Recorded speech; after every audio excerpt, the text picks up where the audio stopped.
Vamos começar essa conversa. Eu queria primeiro situar historicamente isso, né?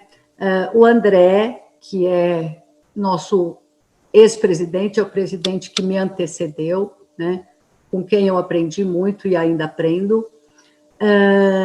Foi ele que fez o primeiro contato com esse grupo, que é um grupo que está espalhado pelo Brasil, que tem um trabalho extremamente inovador, corajoso, importante, e que está lidando diretamente com essa ferida social que é a violência doméstica, né? É uma ferida em todos os sentidos. Acho que é uma vergonha para uma sociedade conviver com esse tipo de situação. É muito doloroso para a vítima, é muito terrível para as outras pessoas envolvidas, para o restante da família. Além do que, eu acho que escancara questões relativas à violência e questões relativas ao violentador também, né? Porque, no fim das contas, essa sociedade cria esse homem violento, né? E cria não só as vítimas, como cria também o algoz. Então, é um tema difícil, é um tema complicado, é um tema que tem várias formas de ser abordado, e a gente trouxe esse grupo muito justamente auto-intitulado Justiceiras de Saia, eu achei um nome perfeito, para conversar conosco. Então, elas vão... É Justiceiras sem saia. Nós temos o Justiça de Saia, e o Justiça de Saia é um dos idealizadores do Justiceira. Ah, então tá bom. Mas eu gostei do Justiceira de Saia também, ficou legal. Nossa, porque na minha cabeça sempre foi Justiceira de Saia.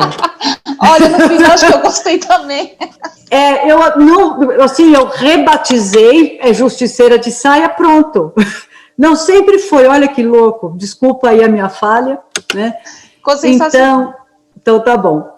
Então, elas vão contar para a gente como é o trabalho delas e depois a gente vai abrir uma roda de conversa para responder as perguntas que vocês tenham a fazer, que tanto poderão ser feitas via chat, como poderão ser feitas assim, pessoalmente, como a gente está falando agora. Tá bom? Então, com vocês, justiceiras. De saia, que eu também adorei. De saia, justiceiras de saia. Meninas, eu vou dar início, porque eu estou com muito prazer, eu estou muito honrada mesmo de estar assim, entre tantos colegas, e é uma honra, é um prazer para mim, porque a gente está dando palestra, a gente está dando apresentação, mas para públicos diversos. E aí eu falei para as meninas, eu queria abrir hoje, para dar essas boas-vindas, para dar esse muito prazer de vocês estarem aqui. E visto que a doutora Gabriela praticamente está impossibilitada de participar de alguma coisa nesses próximos tempos, que ela está até aqui de quando eu vou fazer lá em Brasília, então eu vou falar um pouquinho da parte do que é violência doméstica, mais voltado para a psicologia. Depois eu vou voltar a convidar as minhas colegas para falarem um pouco sobre o que é violência doméstica na área delas, que nós temos aqui o jurídico e o assistencial. Então, assim, o projeto Justiceiras, quando ele foi iniciado justamente pela questão da pandemia. Então, a pandemia, ela vinha para dar um alerta sobre a subnotificação. Então, como iria se fechar as portas, as delegacias, as entidades iam ficar de porta fechada, então houve aquele consenso, doutora Gabriela e doutora Luterra, que está aqui também hoje, inclusive a doutora Luterra, que deu o primeiro chip do Justiceiras, pensaram sobre isso, essa subnotificação, essas mulheres que não poderiam fazer denúncia, essas mulheres que não conseguiriam socorro, e foi criado Justiceiras. Porque a violência doméstica, dentro de quem já trabalha com ela, a gente sabia que ia aumentar. Porque o agressor, como bem falou a Ana, a doutora Ana Cordeiro, ele também é criado diante de um sistema, né? Um sistema que a gente que é da área da psicologia sabe que é um sistema patriarcal, é um sistema onde se consolida a atitude do homem sobre a mulher, é uma questão de gênero, é uma questão onde o homem trata a mulher com vulnerabilidade, com aquela maestria de achar que ela é posse dele. Então, nós sabíamos que a violência ia aumentar.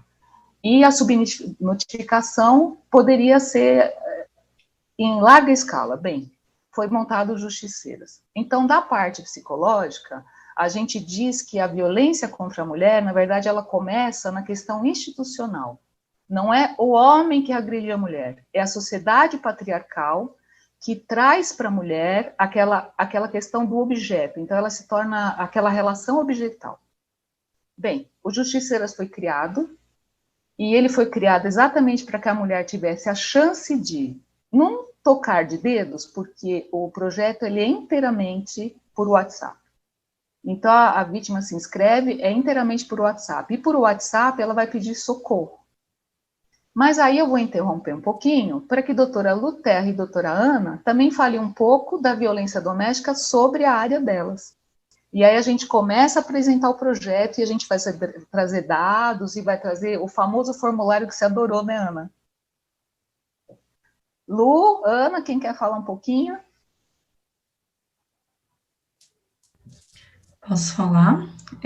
Boa noite a todas, todos e todes.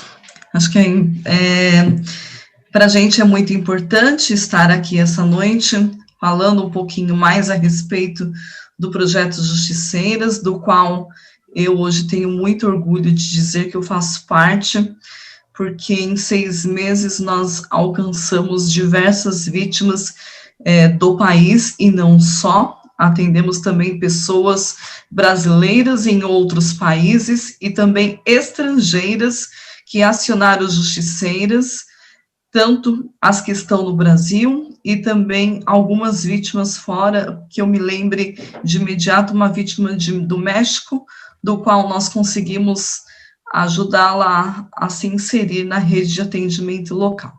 Pois bem, o campo do serviço social, ele é muito heterogêneo. Nós estamos inseridos em diversas áreas, tanto no âmbito das políticas públicas, sejam elas de saúde, educação, trabalho, assistência social, habitação e outras, quanto no âmbito das organizações privadas. No trabalho com a violência contra a mulher, é o momento que as assistentes sociais, quem trabalha em projetos socioassistenciais, exerce os melhores papéis, porque é por meio do serviço socioassistencial que a gente tem a capacidade de articular os serviços e dar às mulheres vítimas de violência o acesso às políticas públicas. Então, esse atendimento que chega para a gente de forma virtual aqui no Justiceiras não é diferente, porque nós somos a área que literalmente vai pegar na mão desta mulher virtualmente e, a partir do atendimento qualificado e humanizado, nós vamos levar esta mulher, ainda de que forma virtual também, dentro dos serviços especializados na região na qual ela reside, fazendo com que ela seja referenciada no atendimento presencial. E que ela continue se fortalecendo, se empoderando para o rompimento do ciclo da violência. Então, é importante destacar que existem alguns serviços de atendimento às mulheres nos municípios. Claro que em alguns municípios nós contamos com vários serviços, só que, infelizmente, há municípios no Brasil que também são escassos desse atendimento qualificado de atendimento às mulheres vítimas de violência. Então, nós temos alguns serviços especializados, que é o Centro de Referência de Atendimento à Mulher, o Centro Especializado de Atendimento, Centro Integrado, Centro de Defesa e Cidadania da Mulher. Esses são serviços específicos, multidisciplinar, direcionado especificamente ao atendimento das mulheres em situação de violência. E se não tiver esses, Ana, o que a gente faz? Nós temos outros serviços da rede assistencial que pode colaborar com esta mulher também para a ruptura do ciclo de violência. Então, nós temos o CREAS, que é o Centro de Referência Especializado em Assistência Social, que normalmente ele tem uma abordagem familiar ampla, disponibilizando também atendimento psicossocial. E por trabalhar a questão da violação dos direitos humanos, atende e orienta também mulheres em situação de violência. E na ausência do CREAS, existem os CRAS, que são os Centros de Referência em Assistência Social. Eles são mais serviços específicos no território, eles trabalham as questões das demandas,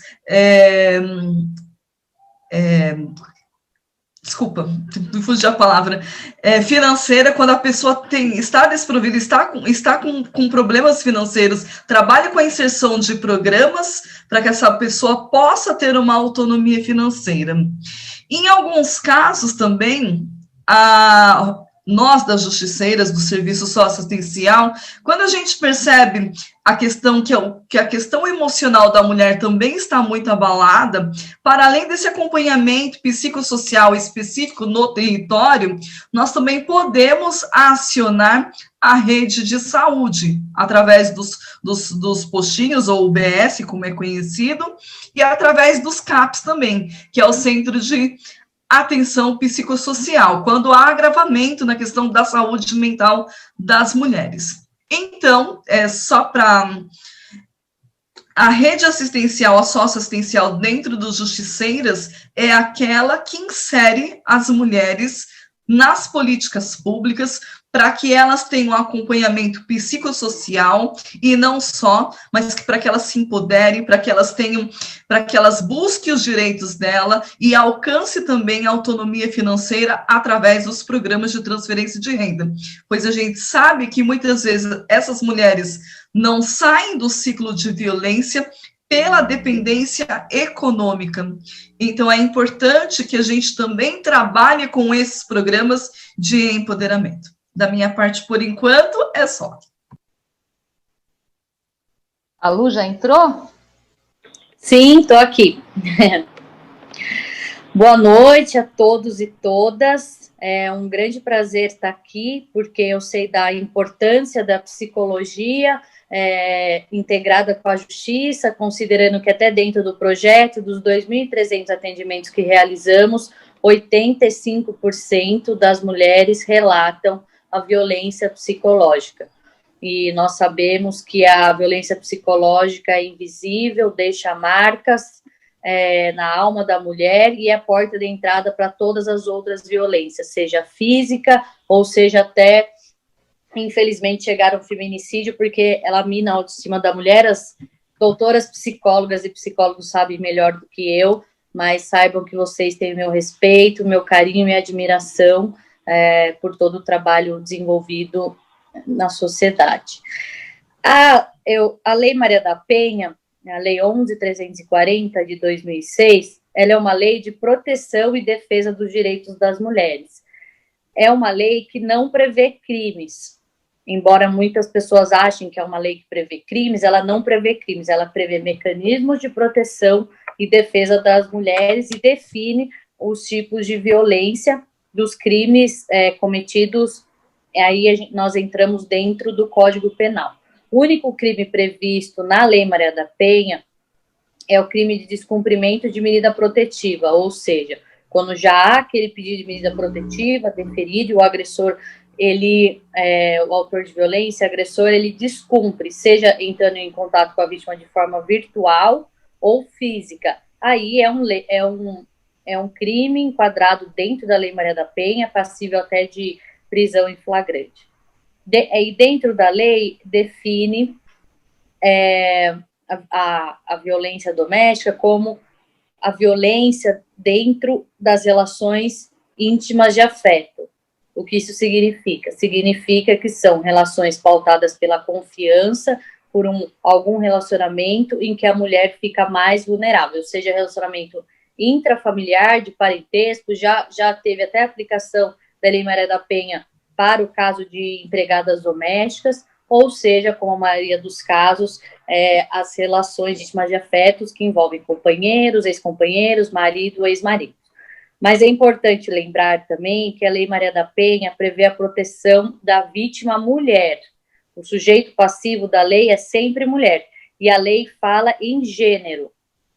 Ela não fala em sexo, condição do sexo feminino, ela fala em gênero, ou seja, as pessoas que se identificam com o gênero feminino e com isso têm a sua vulnerabilidade por essa questão, também se enquadram na Lei Maria da Penha, inclusive com já decisões recentes dentro dos tribunais para aplicar as transgêneros e os transgêneros à Lei Maria da Penha.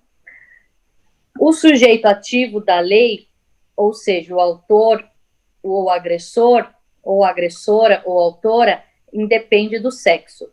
Pode ser também homem ou mulher, inclusive se aplica para relações homoafetivas e também tem casos de violência intrafamiliares, por exemplo, mãe contra filha, tia contra sobrinha ou vice-versa, em que se enquadram na Lei Maria da Penha por ser uma relação íntima de afeto de um crime cometido contra a vítima identificada no gênero feminino.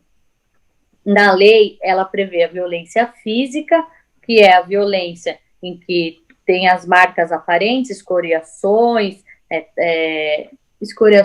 machucados, e aquelas que eu falo que é quando há a materialização da violência, mas nós sabemos que a violência começa antes. A violência sexual, em que há a questão do estupro marital, mas em decorrência disso também há a questão, porque quando falamos de violência sexual, a maioria acha que envolve somente essa questão do sexo sem consentimento, do estupro ou do ato libidinoso, mas dentro da Lei Maria da Penha também se enquadra, por exemplo, quando há um controle dos direitos reprodutivos da mulher. Ou seja, se o agressor ou o homem controla ali se a mulher deve tomar pílula, se ela deve engravidar, se ela deve abortar, também é considerado uma das violências sexuais. A violência patrimonial, que envolve não só o controle financeiro da mulher vítima de violência, mas também quando há furto de objetos ou até mesmo quebrar algum objeto durante a briga, que se enquadra até no crime de dano, ou muitas vezes sabemos que há também apropriação indevida de valores, ou então quando a mulher ela tem aquilo de emprestar o nome, né, para o marido, e no nome dela acaba indo ainda para os serviços de proteção ao crédito, isso é considerado uma violência patrimonial dentro da lei. Temos a violência moral, em que se quadram aí os xingamentos, as humilhações, as perseguições também, recentemente foi introduzida aí como uma das violências, a perseguição, o dito stalking, né, que nós não temos uma legislação específica para isso, mas tem essa palavra dentro da Lei Maria da Penha para esse enquadramento.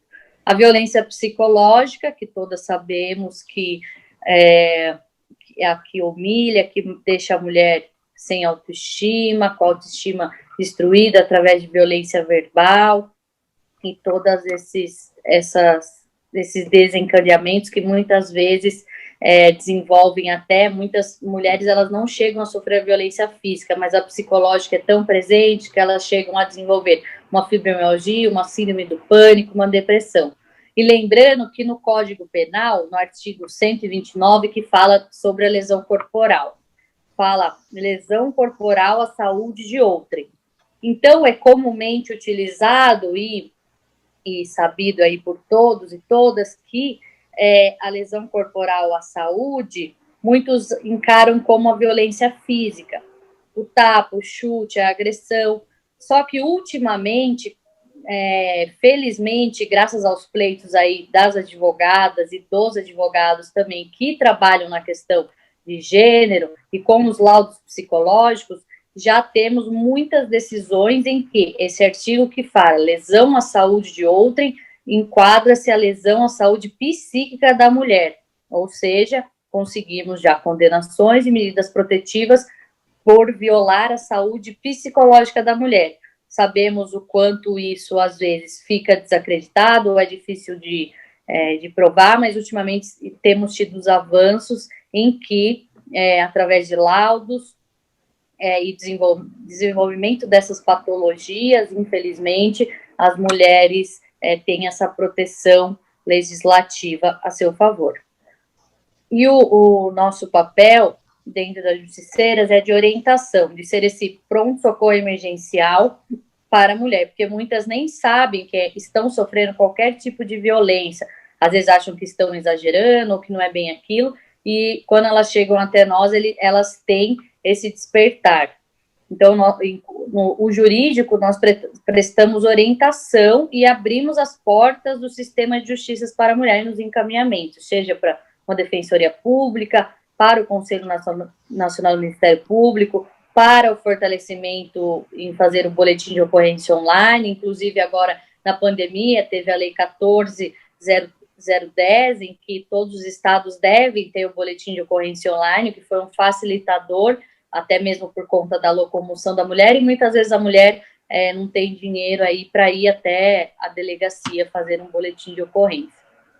Então, isso facilitou muito e é o nosso papel de orientação. Nós não patrocinamos causas, mas damos todos os caminhos, as informações, porque informação é poder. Outro ponto também é que o nosso papel aqui nas justiceiras não é só denunciar, porque enquanto sistema de justiça em que eu trabalho, nós sabemos muito que as mulheres podem até denunciar, mas se elas não estão fortalecidas psicologicamente, assistencialmente, elas não continuam com aquela denúncia. Em que pese, atualmente, já ter nós sabemos que qualquer pessoa pode denunciar, é uma ação pública penal incondicionada, ou seja, o Ministério Público, ele é o titular da ação penal, então não tem mais aquilo de antigamente que a mulher precisaria representar o marido. E também não tem mais isso de aquele voltar atrás da denúncia, isso não tem mais com a ação pública penal sendo incondicionada. Mas, se a mulher não se encontra fortalecida psicologicamente, e para enfrentar esse processo, ela muitas vezes chega até na frente na audiência, porque tem que prestar as declarações, e ela fala que não foi nada, que está tudo bem, e que ela já voltou com o agressor. E muitas vezes aí até é arquivado, mas aí é por conveniência de cada juiz. Mas eu entendo que, em que pese muitas vezes ela ter retornado com aquele agressor, ele deve responder pelo ato que cometeu. Mas a mulher ainda tem muito medo de ser responsável por essa punição. Por isso que é importante essa integração tridimensional aí dos serviços da psicologia, da assistência social e da área jurídica. E também acredito que todos temos que entender que a sociedade tem muito a ver com a questão da violência contra a mulher, porque afeta todas as bases sociais e não é só um caso de polícia. Espero que nós tenhamos uma apresentação maravilhosa e estou à disposição. Eu queria complementar a fala da Ana e da Lu, porque eu deixei para falar agora, depois que vocês compreenderam um pouco do assistencial e do jurídico dentro do projeto, então, assim, como foi amarrada a parte da psicologia. As psicólogas que trabalham aqui, que são todas inscritas no CRP, e a gente aproveita a lei pandêmica para poder atender online e não ferir nenhuma questão do nosso Conselho Federal de Psicologia, elas são orientadas a fazer de 2 a 4 atendimentos com a vítima, e elas vão explicar o ciclo da violência, uma das razões pelas quais a mulher, muitas vezes, depois que faz uma denúncia, depois que busca uma ajuda da lei, ela volta atrás, porque ela tem o ciclo da violência instalado nela. Então, é aquela coisa depois da agressão física ou agressão moral, que seja, existe o período de lua de mel. Então, se a mulher, ao entrar numa situação onde ela fez a denúncia, onde ela pode estar até na frente do juiz, ela está passando pela lua de mel, ela vai falar, não, mas isso não foi nada, foi sem querer, ele tem um alcoolismo, não, porque ele já tem uma doença em família. Então, muitas vezes essa mulher está presa no ciclo da violência e ela desenvolveu o estresse pós-traumático, aonde ela tem aquela questão de ela se afastar da realidade, ela tenta voltar para a gaiola dela. Então, as psicólogas que aqui trabalham voluntariamente, todo o trabalho é voluntário, elas têm essa orientação de entre 2 a 4 atendimentos, ela vai explicar para a vítima o que é o ciclo da violência, que tipo de violência ela pode estar passando naquele momento, como que ela vai se fortalecer para não entrar na lua de mel, para que ela não volte para esse agressor, para que esse agressor também não utilize de tantas armas psicológicas que ele acaba usando para poder voltar, porque ele quer a posse da vítima de volta, ele quer com que aquele relacionamento volte para ele. Então, ela tem essa orientação das psicólogas, e aí o que faz a psicologia? Ela se amarra no jurídico, onde o jurídico também vai dar uma orientação, e ela se amarra na assistência social, onde muitas vezes a gente se conversa muito no projeto, tanto as líderes como as próprias voluntárias, porque daqui a pouco a gente vai explicar que a gente mudou nosso sistema de atendimento, é tudo em grupo agora, então a gente faz grupos de WhatsApp, o assistencial acaba amarrando essa fala da psicologia e vai para o encaminhamento que a Ana Vitoriano também explicou. É isso. Vamos passar para a próxima etapa, como que a vítima acaba chegando aqui no projeto. Ela vai ter meios na rede social, ela vai ter condutas publicitárias, pelo boca a boca, hoje em dia nós já estamos no boca a boca, né, uma falando para a outra, e essa vítima vai nos conectar, vai se contactar através do WhatsApp, e assim que ela entrar no WhatsApp, ela vai receber uma ficha de inscrição, ela vai ser conduzida a uma ficha de inscrição. A partir desse formulário, e vocês estão vendo a Clícia passar vários números aí para a gente, a partir desse formulário, ela vai escrever todo o processo que ela está vivendo. Esse processo que ela está vivendo, que ela vai colocar no formulário, é que vai dar a nós toda a capacidade de saber como ajuda essa vítima. Vamos passar primeiro o formulário, meninas? Ou vocês preferem ir direto para o fluxo? Eu acho que por uma sequência é melhor o formulário depois o fluxo de atendimento. Sim, concordo. Oi, pessoal. Eu vou compartilhar minha tela aqui para vocês, tá bom? Com o PDF. Então, vocês vão estar vendo o formulário que a vítima vai receber para ela preencher. É extenso, né, Gil? Meu nome é Giovana, eu nem me apresentei. Meu nome é Giovana e eu faço parte, junto com a Clícia e com as meninas da gestão, e eu também faço parte do encaminhamento. Então, quem separa esses PDFs que eu vou mostrar agora para vocês sou eu e mais 4 meninas, e mais para frente vocês vão entender o que a gente faz essa parte de encaminhamento com o fluxo do projeto. Então, quando elas mandam uma mensagem para o número, como que elas chegam até aqui? Elas mandam uma mensagem para o número de WhatsApp 11 99639 1212 e elas vão receber um link no Google Documents. O Google Documents vai abrir esse formulário. Então, isso vai chegar para a gente e a gente vai baixar esse PDF. Então, o que ela escreve para a gente, né? Quem ela é, se ela que está sofrendo a violência ou se é outra pessoa, porque a gente também tem pessoas que denunciam pela vítima e não só a vítima, e aí o nome dela, o e-mail, idade, data de nascimento, se ela tem crença, religião, se ela é uma pessoa com deficiência, porque a gente tem um grupo especializado em atendimentos de vítimas com deficiência, como ela se declara, se ela tem filhos, isso daqui é muito importante para assistência social, depois a Ana pode me corrigir, mas essa parte é importante para as assistentes sociais, para ver qual é o melhor local para essa vítima ser encaminhada. Gil, volta um pouco, que está muito rápido. A Ana outra vez falou que estava rápido, não foi? Ai, desculpa. Volta um pouquinho. A questão da deficiência, a gente mais tarde vai mostrar que a gente tem um protocolo para deficiente. A questão que a gente pergunta, crença, culto ou religião, porque de alguma forma a gente tenta muito, o máximo que a gente pode respeitar a religião da vítima. Então a gente trabalha com muita sororidade, mas temos aqui um grupo de atendimento para muçulmanas, tem uma líder muçulmana aqui.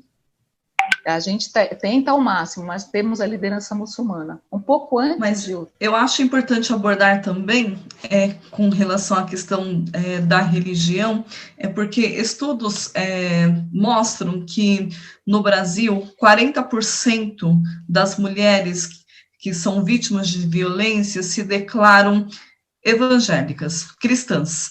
E o que acontece? Muitas vezes elas continuam nesse ciclo da violência, justamente porque ela acha que se ela romper com a violência, se ela romper com aquele ciclo, se ela romper com aquele agressor, ela também estará traindo esse pastor. Então, a gente trabalha também essa questão de empoderamento, que, assim, as igrejas hoje, as religiões hoje, elas devem trabalhar por uma questão de justiça social, fazendo com que as mulheres se fortaleçam e denunciem. Hoje nós não podemos ser omissos na questão da violência.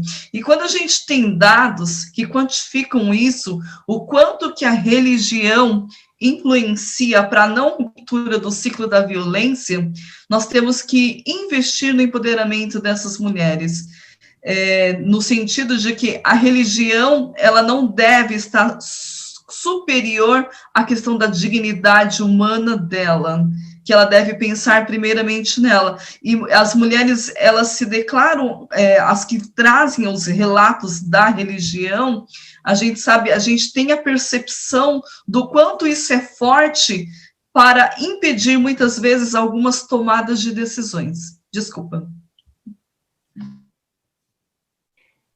Obrigada, Ana, doutora Kátia.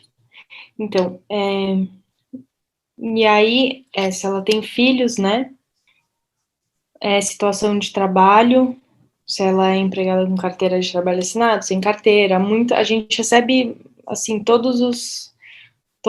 tudo que tem aqui, a gente já recebeu e já recebe.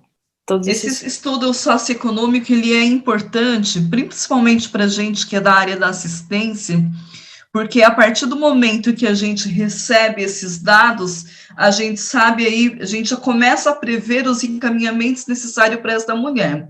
Uma mulher que está desempregada, que tem dependência econômica, então ela precisa, a gente vai trabalhar para inserção no mercado de trabalho, ou a gente vai trabalhar para que ela seja inserida em algum programa de transferência de renda, para que ela tenha autonomia financeira. No caso dos filhos, para a gente entender se a violência é contra ela ou se é também contra os filhos, o encaminhamento que a gente vai dar, se vai ser para o centro de referência da mulher ou se vai ser para um CREAS, no qual vai atender toda a família, e também pensando na questão se essa mulher precisa de um acolhimento institucional. Então, a gente já precisa ter a noção de quem é essa mulher e com quantos filhos ela tem e quantos são menores, justamente porque quando a gente vai buscar esse acolhimento institucional, como nós já fizemos junto à rede de atendimento, nós precisamos ter esses dados para encaminhar para a rede, para que a rede saiba que para o acolhimento institucional ela vai precisar de um local que possa abrigar ela e os filhos dela. Então, aqui é o que a Ana acabou de explicar, né? É importante a gente ter isso. E aí, aqui, ela coloca o número de WhatsApp dela. É muito importante a gente entender aqui que é sempre a voluntária que vai entrar em contato com a vítima, nunca é a vítima com a voluntária. Então, a vítima, ela deixa o número de WhatsApp dela e mais um contato de confiança. Caso a gente não consiga entrar em contato com a vítima, a gente orienta que as voluntárias tentem contato com o número de confiança, e quando a vítima não preenche aqui, muitas vezes ela preenche o e-mail dela, e aí a última opção é mandar uma mensagem no e-mail, para que a gente tente até o último minuto contato com ela. A orientação que a gente faz, na medida em que existe esse contato com a vítima, volta um pouco. O que a gente faz quando a gente recebe o contato da vítima, e daqui a pouco, quando passar os fluxos, vocês vão entender que agora é tudo em grupo. A gente pede para que mande uma mensagem singela e, se possível, rápida, dizendo: estamos aqui para ajudar. Muitas vezes a gente, sabendo pelo PDF, sabendo pelo formulário, às vezes a vítima vai escrever se ela está em perigo ou não, a gente pode mandar uma mensagem em código, a gente coloca às vezes que a gente é uma revendedora de algum produto de beleza, então a gente toma o maior cuidado do mundo para fazer o contato com a vítima, porque muitas vezes o agressor está ao lado, muitas vezes ele tem acesso ao celular, aliás, muitas são as vezes, muitas vezes ele fuxica o celular da vítima. Então, a gente já põe essa mensagem singela e aguarda. E muitas vezes essa vítima não responde imediatamente. Ela pode responder hoje, como amanhã, como a semana que vem. Porque ela pode estar em cárcere, ela pode estar presa no banheiro, ela pode estar presa no quarto, ou seja, das mais diversas situações. E a gente pede também um contato de parente, ou que seja, porque muitas vezes a vítima não respondendo, e a gente vendo a situação dela, porque a gente viu acima, credo, cor, nível salarial, a gente já meio que monta um cenário na nossa cabeça, e a gente às vezes entra em contato com o contato de confiança e por e-mail, ou seja, a gente não desiste da vítima. Não desiste. Pronto, Gil? Obrigada. E aí, aqui a gente pede para elas escolherem a opção, como elas ficaram sabendo do projeto. Então, a gente tem várias parcerias que a gente colocou aqui também, né? Porque às vezes elas vêm pelas essas parcerias. Vários projetos, Somos Todas Marianas, projetos Mulheres Muçulmanas, que é o que a doutora Kátia e a Ana falaram, que a gente tem esse grupo de mulheres, então, muitas vezes as mulheres, a gente já atendeu algumas mulheres muçulmanas com esse grupo especializado. Projeto Um Novo Olhar, da doutora Carla Góes. Maravilhoso.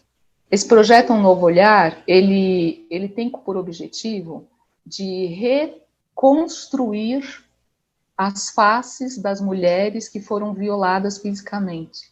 Então, a doutora Carla Góes, que é líder da medicina aqui, ela muitas vezes pega uma vítima que foi destroçada fisicamente pelo companheiro ou pelo agressor, que seja, e ela faz um trabalho maravilhoso. Eu também acho importante a gente citar o RAP, que tem hoje um botão de emergência. Então, se você pede uma comida pelo RAP, algum produto pelo RAP, e está em necessidade de emergência, você tem um botão de emergência lá.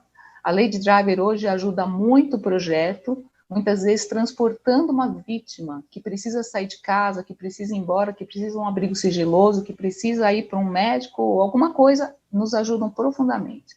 O Me Too Brasil, que depois a doutora Lu fala um pouco mais especificamente, que já é um projeto que fez parceria com a gente para fazer denúncias especiais sobre questões de diretor de cinema, artistas, vai ser bacana a gente falar nisso depois.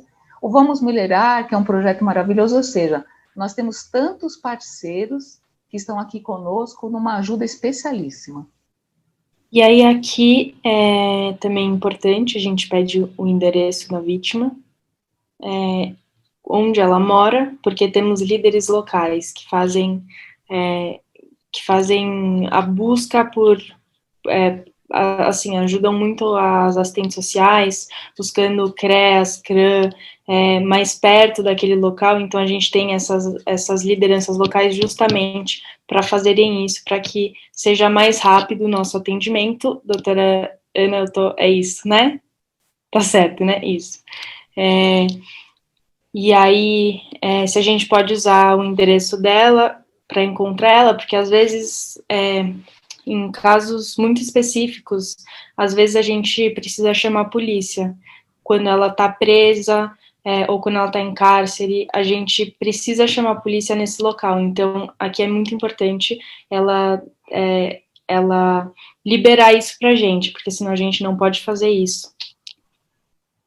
E aí, aqui, qual é a gravidade que ela se encontra? Ela mesma coloca a gravidade.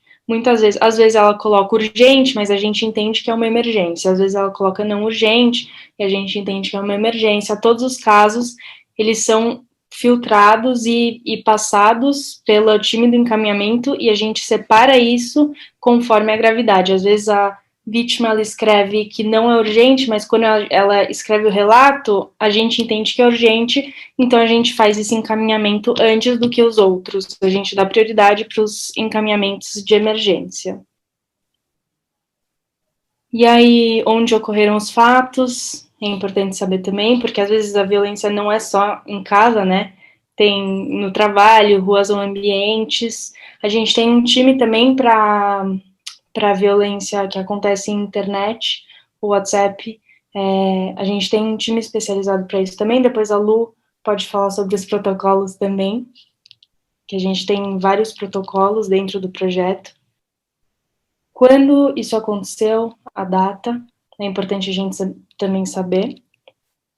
E qual tipo de violência ela está sofrendo. A gente sabe que violência doméstica são 5 tipos de violência, e aqui ela assinala os tipos que ela está sofrendo. De novo, às vezes aqui ela assinala a violência física, só que no relato é violência sexual. Então, o time de encaminhamento, a gente já manda para o protocolo específico abuso sexual. Mais para frente vocês vão entender também o que a gente está falando sobre os protocolos, mas é muito importante esse olhar, né? Esse olhar que a gente lê o PDF antes de encaminhar, então a gente separa ele e encaminha para as técnicas e para as voluntárias responsáveis por aquele protocolo específico. É importante abordar na questão da violência que muitas vezes as mulheres não conseguem identificar a violência moral ou psicológica, por exemplo. Elas acabam reconhecendo mais a violência física porque deixa marcas visíveis. E a violência psicológica e moral, a gente fala que deixa marcas na alma, porque a mulher realmente ela fica muito ferida. E na questão da violência sexual, como a Lu já trouxe no início, a questão até da violência sexual marital, que muitas vezes elas não reconhecem que elas estão sofrendo esse tipo de violência. E aí, ao conversar com as técnicas, seja da área da assistência, da psicologia ou patrimonial, nós acabamos identificando também essas outras situações e tomando providências também referente a esses outros tipos de violência. E aí aqui é aonde ela já fez essa denúncia, e aqui é muito importante para a área jurídica. A Lu pode falar também aqui nessa parte. Mas enfim, aqui a gente pede para elas selecionarem onde elas fizeram essa denúncia. Lu, se você quiser complementar. É importante porque muitas já foram até o sistema, em que pese ainda em dados estatísticos, pelo projeto nós fazemos aí os relatórios a cada 15 dias do que chegam, 50% das mulheres nunca denunciaram em nenhum órgão, nem para amigos, familiares, nada. E os outros 50% já denunciaram e não foram devidamente ouvidas. Por isso é importante a denúncia, e por isso incentivamos, porque só assim o Estado, o sistema de saúde, o sistema de segurança pública, o sistema de justiça irão saber essa demanda e o que a mulher precisa.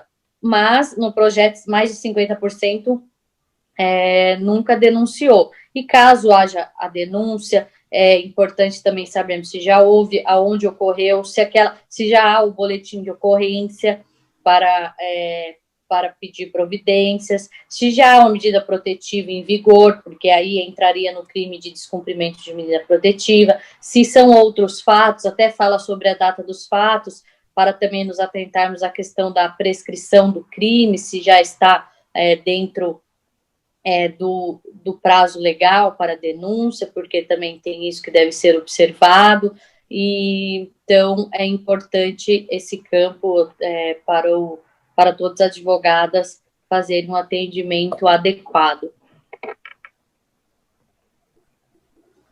Obrigada, Lu. Daí, o grau de parentesco com o agressor, às vezes elas pode ser marido, ex-marido, às vezes são irmãos, às vezes são mulheres também, são mulheres que fazem a violência, né, contra essa vítima, e aí aqui elas colocam na opção outro também. E aqui a gente pede o nome completo do agressor, a data de nascimento, para a gente ter isso, né, são dados importantes. E aí aqui a gente presta muita atenção na hora que a voluntária vai entrar em contato com a vítima. Então, se ela mora com o agressor, se ele tem acesso ao celular e se o agressor possui arma de fogo. Caso ele possua arma de fogo, a gente já manda imediatamente para o protocolo autoridade. Autoridade são autoridades e também arma, né? Se ele tem arma de fogo, ou às vezes polícia militar, enfim, advogados. A gente manda para esse protocolo. E aqui é importante. Né? E aí aqui é importante, como a doutora Kátia falou, a gente cria códigos de segurança. Então, quando a vítima coloca que o agressor tem acesso ao celular, a gente pede para que só uma voluntária, porque depois eu vou explicar para vocês como funciona esse fluxo. Então, a gente pede para que só uma voluntária se apresente e pede para a vítima falar quando ela pode conversar. E aí as voluntárias vão conversando entre elas para conseguirem atender essa vítima no melhor horário, enfim, da melhor forma possível. E se ele já foi preso ou não, também para a gente saber. E aí aqui a gente dá a opção dela escolher qual é o melhor horário para a voluntária entrar em contato. A gente respeita muito isso, porque muitas vezes a vítima ou ela trabalha, ou o agressor mora com ela, ou enfim. Então, a gente respeita muito essa parte. Se é para entrar de manhã, à tarde ou à noite, às vezes elas marcam as 3 opções, não é múltipla escolha, então dá para marcar mais de uma, e a gente entra em contato no dia e no horário que ela pede. E aí aqui de segunda a sexta-feira, final de semana, a gente tem um grupo de plantão também. Então, todo final de semana a gente tem, o projeto Não Para Nunca, a gente tem, um grupo de plantão que fica no atendimento. Temos voluntárias que se candidatam para trabalharem no sábado e domingo. Ou seja, nós funcionamos 24 horas por dia, e quando a vítima mostra um grau de periculosidade sobre a questão dela, nós fazemos com que o grupo fique de plantão. Acho que basicamente todo final de semana a gente tem 2 ou 3 plantões de grupos de periculosidade. Isso.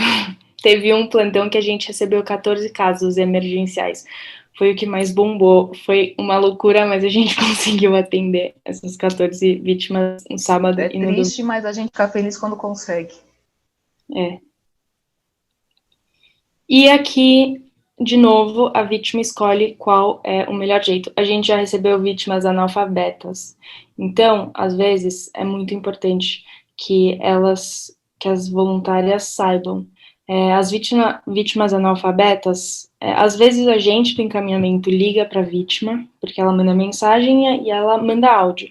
Então a gente ajuda ela a preencher o formulário, como já aconteceu, ou às vezes outra pessoa ajuda ela a preencher o formulário. E aí é só mensagem por áudio e elas escrevem para a gente. Vítima analfabeta, para que a gente saiba, também é importante, para que enfim, a vítima se sinta de fato acolhida, né, e respeitada. E a gente também tem o protocolo de deficiências, e muitas vezes a gente recebe e atende em libras. Então, muitas vezes a mulher não tem condição de fala e a gente tem voluntária que atende em libras. Então, o outro, às vezes, também serve para isso. Sim.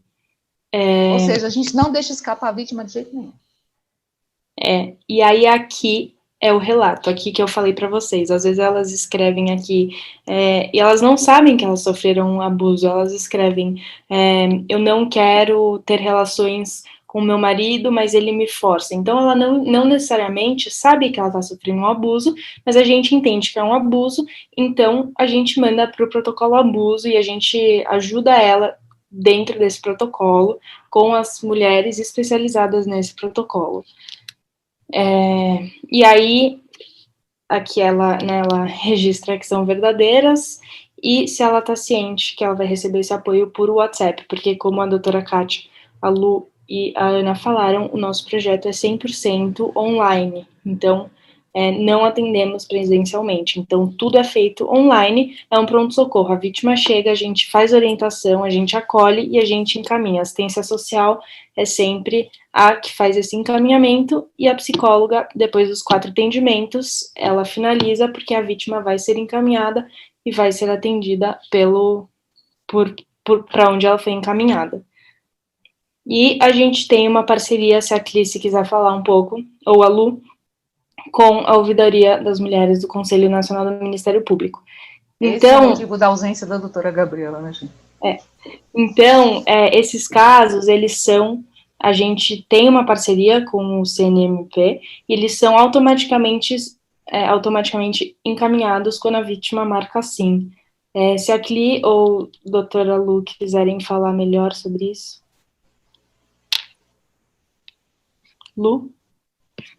Posso falar?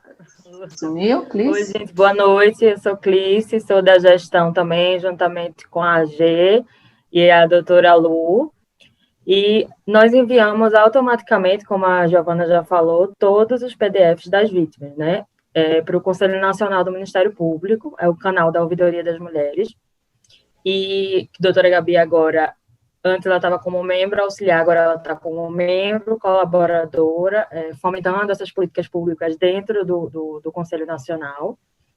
E, assim, é uma parceria muito importante, porque a gente já chega direto lá aos nossos casos, né? E isso torna as questões mais ágeis, né? As vítimas são atendidas de uma forma pronta.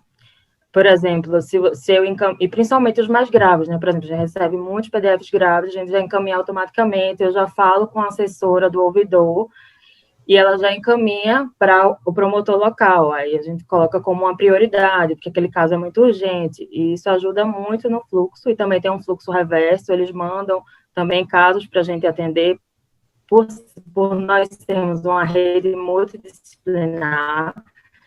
É muito importante, a gente tem, hoje mesmo eu recebi do Instituto Maria da Penha, além do Conselho Nacional do Ministério Público, a gente, graças a Deus, tem esse reconhecimento, ficamos muito felizes, porque como a gente estava numa reunião agora da gestão, e a doutora Gabi estava falando sobre isso, de que, às vezes, o primeiro contato da mulher é na delegacia, né? Agora, boletim online, no caso da pandemia, mas as próprias policiais, escrivãs, não sabem para onde é que vai levar essa mulher para ela ser acolhida, e no caso o projeto oferece isso, né, esse atendimento psicológico, esse atendimento socioassistencial, que é muito importante, como as meninas já pontuaram, a questão de não terem um poder aquisitivo, de saírem de casa, a maioria das mulheres sustentam essa violência por conta disso, os filhos também, a gente sabe que tem os filhos da violência que sofrem também. Então, esse canal da ouvidoria otimiza muito que as mulheres fiquem mais fortalecidas, né? Que elas criem coragem de fechar esse ciclo mesmo e sair, né? Então, é isso. Acho que agora a gente vai mostrar o fluxo, né, Gil? Por favor. Deixa eu compartilhar, gente, só um momento. E agora que a gente já apresentou tudo isso para vocês, a gente vai mostrar como, de fato, tudo isso acontece. Isso. Então, como eu falei, a vítima, ela manda uma mensagem para o WhatsApp, e aí ela vai receber esse link, que ela vai preencher esse formulário, que a gente chama de PDF entre a gente. Esse PDF, ele vai ser encaminhado para 4 voluntárias. Mas como isso é feito? A gente cria um grupo de WhatsApp, por exemplo, chegou o PDF 1000, a vítima 1000, a gente cria o grupo de WhatsApp escrito vítima 1000, e aí do lado a gente escreve o protocolo, que a Lu vai falar sobre isso mais para frente, e a gente manda esse PDF.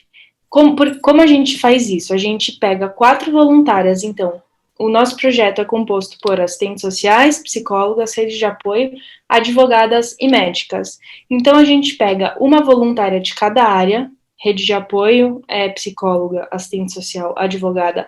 Às vezes, em casos de abuso, a gente também tem médicas, em casos onde a gente tem muitos casos onde precisam de psiquiatras, então a gente aciona essas médicas, mas elas não são incluídas automaticamente nos grupos, porque elas são médicas, enfim, a gente está numa pandemia e a gente também não quer sobrecarregar. Então, essas voluntárias são adicionadas e a gente tem, o projeto ele é separado por lideranças nacionais, lideranças locais. As lideranças nacionais são as mulheres que já atuam há muito tempo nesse tema. Então, são mulheres que já são especializadas, e aqui a gente tem a Ana, a Kátia e a Lu, uma de cada área, e elas estão no grupo. A gente tem quatro lideranças psicólogas, a gente tem 5 assistentes sociais, a gente tem 7 advogadas e a gente tem 5 redes de apoio, lideranças nacionais, para que a gente não sobrecarrega elas também, né? Então, cada grupo é composto por 4 lideranças nacionais, uma de cada área, mais 4 voluntárias e mais uma liderança local. E a liderança local, ela vai acolher as voluntárias e ela vai fazer o gerenciamento desse grupo. Então, o PDF chegou, ela vai perguntar para a voluntária se ela vai conseguir atender, se ela não conseguir atender, para ela avisar para que a gente faça o reencaminhamento, para que essa vítima não fique sem atendimento. Ela vai auxiliar nas dúvidas, caso a voluntária tenha dúvidas mais pontuais, a gente aciona as lideranças nacionais que estão nos grupos. As lideranças nacionais estão nos grupos mais para tirar dúvidas pontuais. As locais, elas vão tirar mais dúvidas no geral, assim, das voluntárias. E quando as voluntárias entrarem em contato, elas passam todas as informações no grupo, para que não exista revitimização também. Então, cada voluntária vai orientar na sua área, para que depois a gente consiga fazer os encaminhamentos e encerrar esse grupo. Então, basicamente, é assim que funciona o nosso projeto, e hoje a gente também tem estagiárias. Então, o estágio dentro do Justiceiras, ele é estágio de observação. Doutora Kátia, se quiser falar mais sobre esse tipo de estágio. Meninas, é verdade. Nós, esse mês, começamos o programa de estágio. Então, foi uma batalha muito grande da gente, por quê? Daqui a pouco vocês vão entender mais ainda. Começamos a perceber, diante desse formulário, desse monte de informação, dessa forma nova de atendimento, porque antes a gente atendia a vítima e levava basicamente uns 20 dias para atender a vítima num total, 30, né, 20 dias, era a média, para atender, conversar, encaminhar. Com o grupo, a gente agilizou muito o atendimento. Então, tem vítimas que a gente resolve todo o caso dela em uma semana. Tem vítimas que a gente resolve, às vezes, numa tacada. Tem vítimas que demoram um pouco mais. Então, a gente começou a perceber que aqui também era, como graças a Deus a gente está podendo mostrar isso para vocês hoje, a gente começou a perceber que aqui era uma escola a céu aberto. Ou seja, são tantos dados, são tantas formas de atendimento. Agora eu vi passar alguém que perguntou, psicanalista pode ajudar? Claro que sim. Se você é psicóloga, se você é jurídica, se você é assistencial, claro que você pode. Se você foi uma mulher que sofreu violência, uma mulher que não tem uma das 3 formações, você pode também trabalhar no acolhimento aqui como voluntária. Então, nós descobrimos que isso aqui é uma escola a céu aberto. E aí nós contactamos faculdades, nós abrimos inscrições no Instagram, nas redes, né?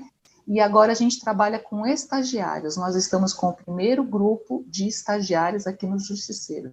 Então, nós temos estagiários da psicologia, claro que respeitando as questões do Conselho Federal de Psicologia, nós temos que ter supervisão, porque nós temos que ter supervisão para os casos de atendimento e para o estágio. Então, por enquanto, quem supervisiona sou eu. Daqui a pouco vai ter mais gente, porque senão a gente não dá conta.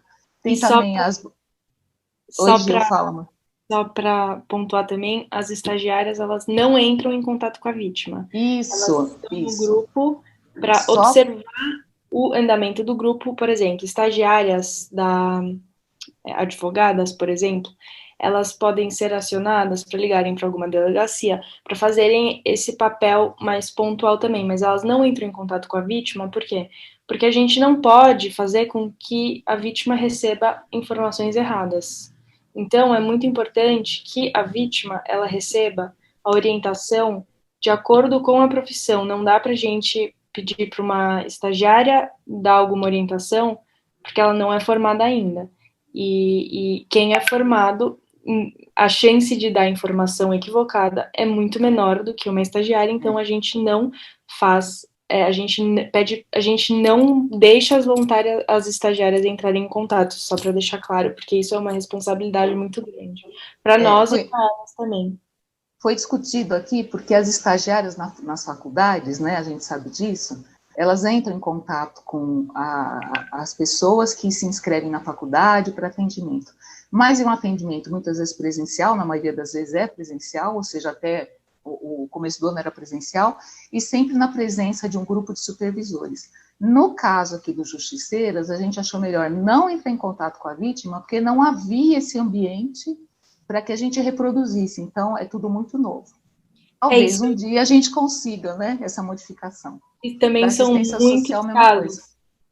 Também são muitos casos que chegam, então, para a doutora Kátia supervisionar, a gente chegou, eu vou até olhar para vocês o número que a gente chegou hoje de vítimas.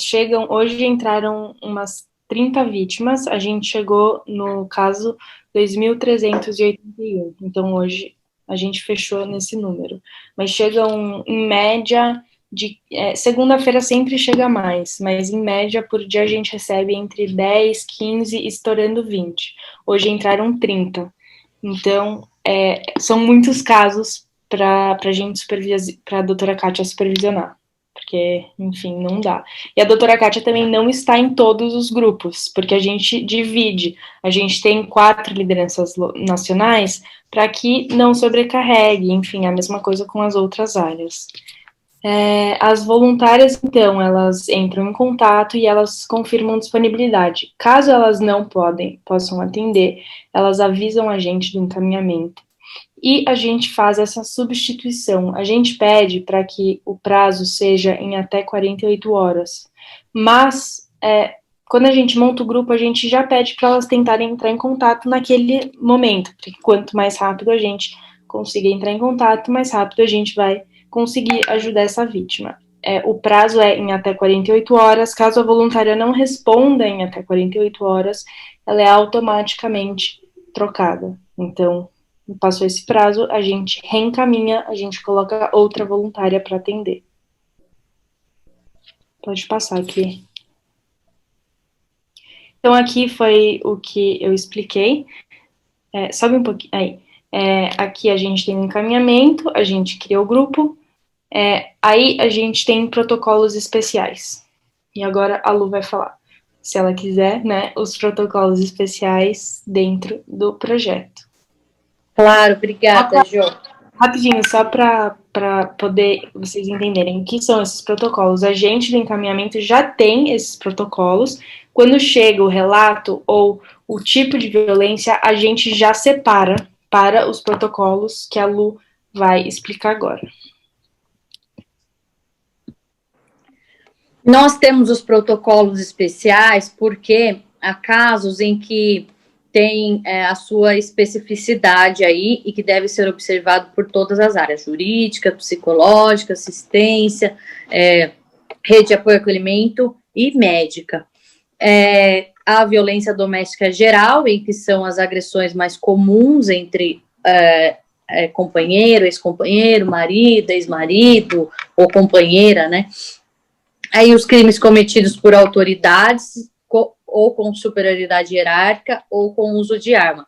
Por que tem esse protocolo? Porque, muitas vezes, se são autoridades, devemos avisar o órgão competente. Por exemplo, se é um policial militar, a corregedoria. Se é algum advogado, oficiar a OAB. Assim como, quando há superioridade hierárquica, de questão de...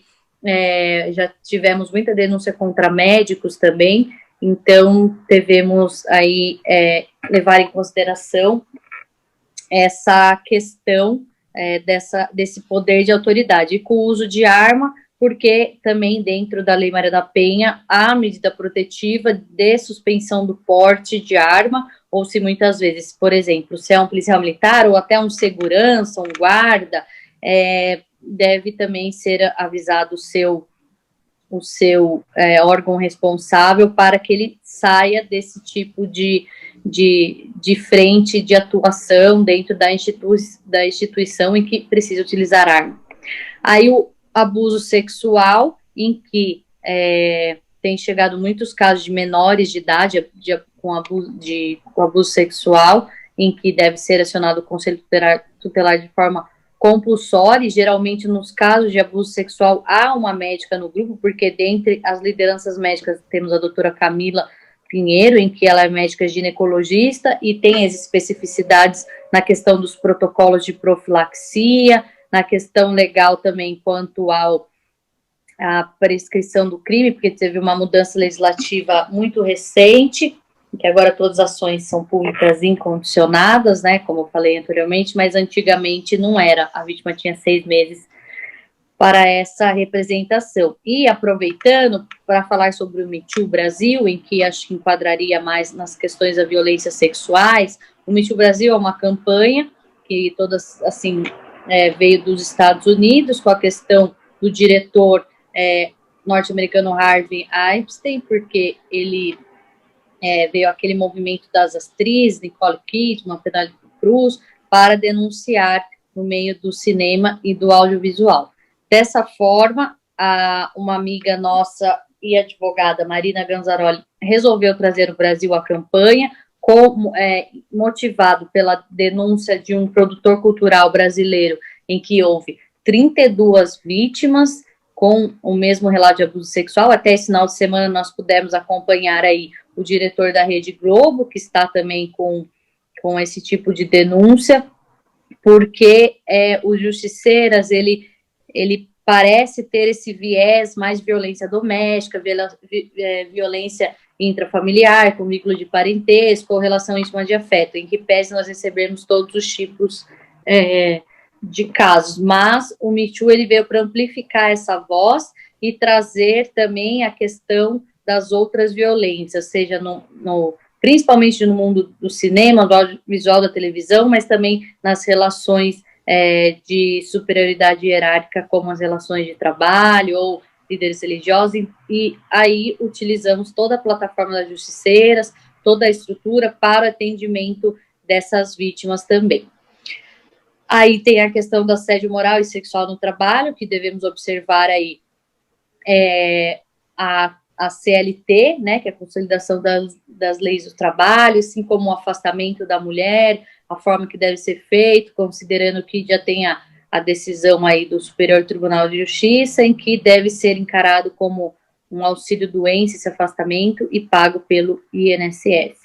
Os crimes virtuais, que são os cometidos nas redes sociais ou com agressores conhecidos ou desconhecidos. Já tivemos casos em que o agressor era desconhecido e fazia a montagem de uma vítima. Dessa forma, temos que acionar os provedores de internet, a Polícia Federal, o SaferNet, e muitas vezes ficarmos atentas também se não é um caso de uma rede de pedofilia.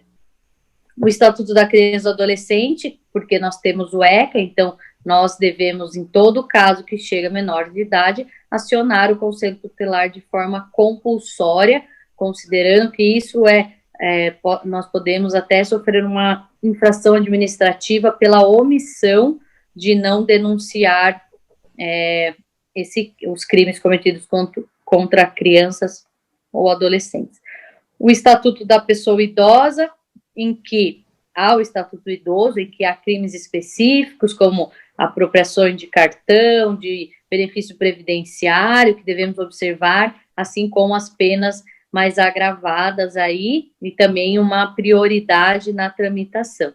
De gestante, obviamente, pela questão de haver a questão da gestação, porque muitas aí chegam até poder sofrer, às vezes, uma tentativa de aborto por conta da violência sofrida, ou muitas vezes tivemos um caso aí de uma moça de 20 anos, só que com comprometimento mental, em que ela foi abusada pelo padrasto. Então nós levamos a questão até da informação sobre o aborto, caso ela quisesse, obviamente, com todas as com todo o aparato das profissionais envolvidas, tanto dos justiceiras quanto da rede de atendimento local dela. Até por isso nós temos as líderes locais, que temos praticamente uma em cada estado, há estado em que há mais lideranças da área por conta dessa articulação local, porque como o projeto é remoto, então às vezes uma voluntária do Rio Grande do Sul atende uma vítima da Bahia, mas quem sabe onde estão os serviços do estado são as líderes locais. Se há uma Casa da Mulher Brasileira, onde é o centro de referência, o que funciona naquele estado ou não, para nós termos mais eficácia nos atendimentos e nos encaminhamentos. Os casos internacionais, que são as brasileiras que são vítimas de violência no exterior, e as estrangeiras vítimas de violência no Brasil, casos em que acionamos o consulado ou uma rede internacional para referenciamento, para que essas vítimas tenham também a proteção, porque ainda estão em uma situação, às vezes, mais vulnerável, seja pelo idioma, ou seja por estar num país desconhecido, longe da família. Então, nós já atendemos vítimas em Portugal, na Itália, Singapura, Japão, Turquia, Estados Unidos, que Venezuela, fizemos um referenciamento na França há pouco, e no Brasil já atendemos vítimas chinesas, venezuelanas, bolivianas, teve até uma boliviana que foi repatriada com a comunicação à Defensoria Pública da União, e assim como tivemos uma vítima chinesa que não tinha nenhum conhecimento da língua portuguesa, e nós conseguimos aí até encaminhar para ela uma cartilha de português. Hoje ela já tem uma maior facilidade e consegue ser mais integrada aí dentro da sociedade. E concomitantemente a isso, nós também temos algumas voluntárias, quando chegam casos de vítimas estrangeiras, temos voluntárias que são bilíngues ou falam alguma outra língua, como no caso da chinesa, tínhamos uma médica voluntária que falava chinês, e nós conseguimos fazer esse atendimento todo traduzido via Zoom nas reuniões, e hoje é um dos nossos exemplos de atendimento.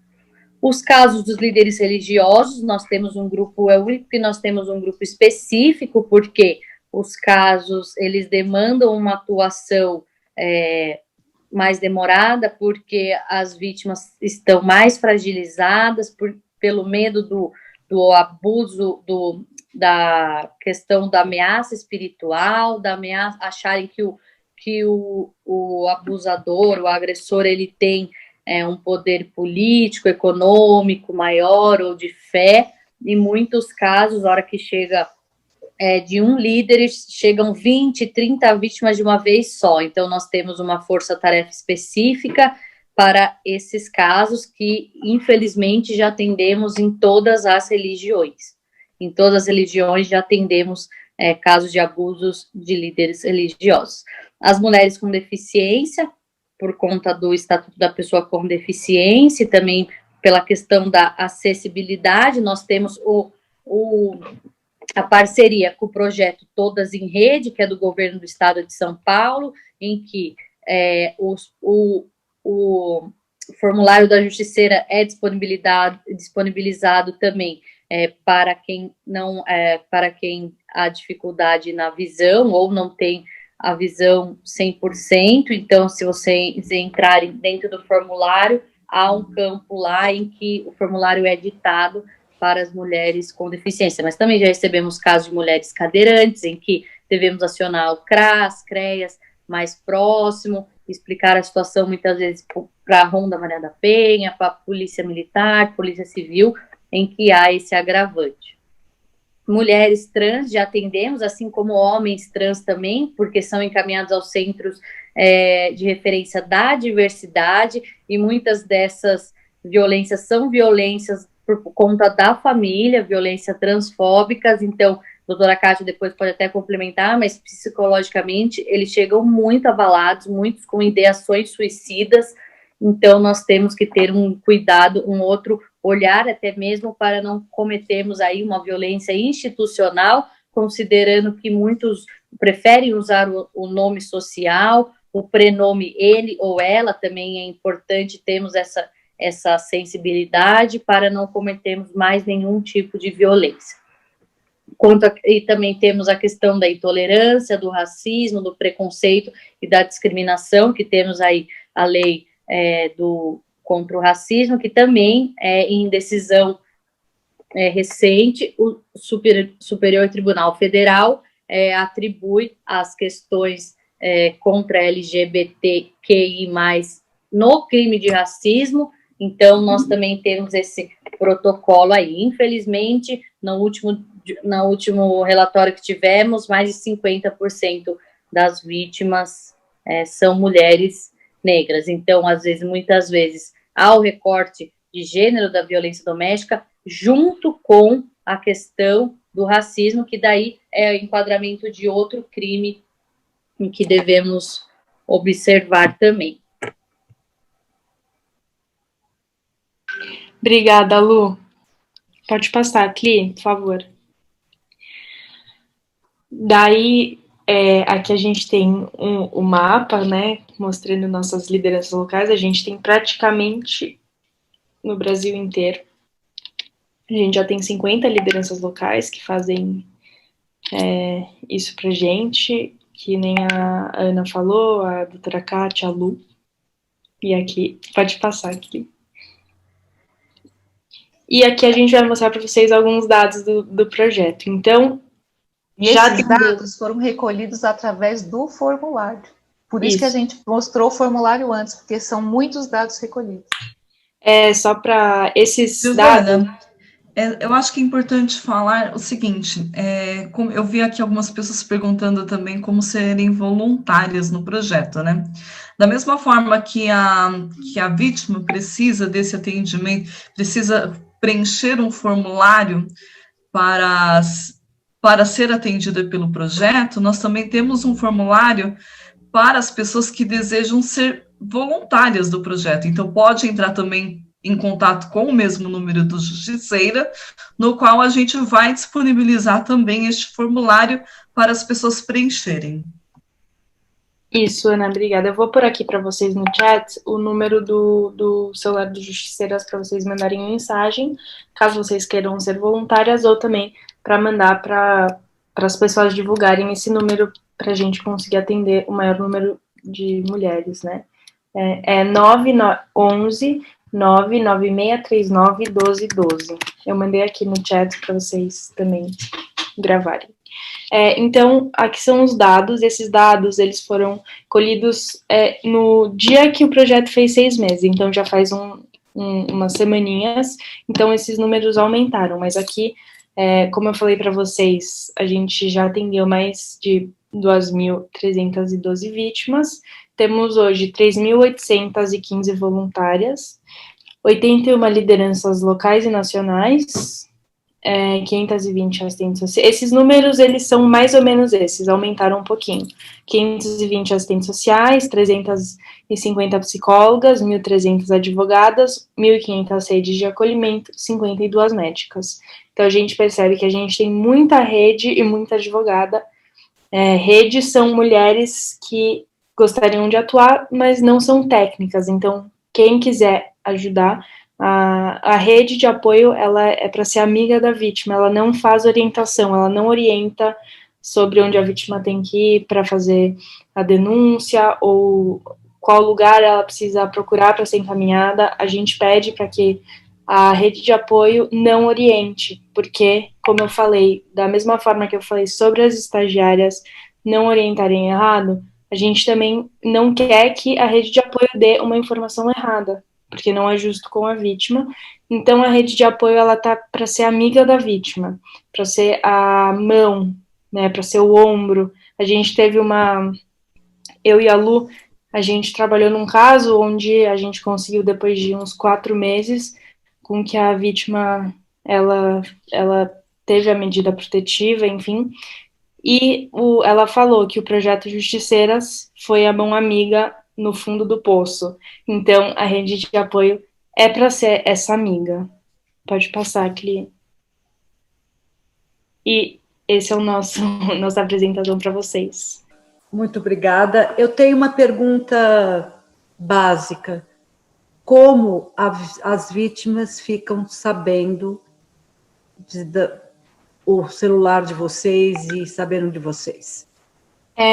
A gente pede para que as pessoas elas publiquem esse número, para que elas divulguem, porque é pelo WhatsApp, então qualquer mulher que tenha acesso ao WhatsApp, ela consegue entrar nesse formulário, então a divulgação é muito importante, então a gente pede para que todo mundo consiga divulgar esse número, porque é o mesmo número para vítimas e para voluntárias, então para ambos esse e contato. A gente publica no Instagram, no Facebook, onde tem, a gente vai em programas, a gente faz palestras, a gente busca o público que faça o possível de passar esse número adiante. O objetivo E sem contar que nós temos algumas voluntárias da rede de atendimento local, que são líderes locais, elas também, além de fazerem impressões para divulgar nos espaços públicos, elas também encaminham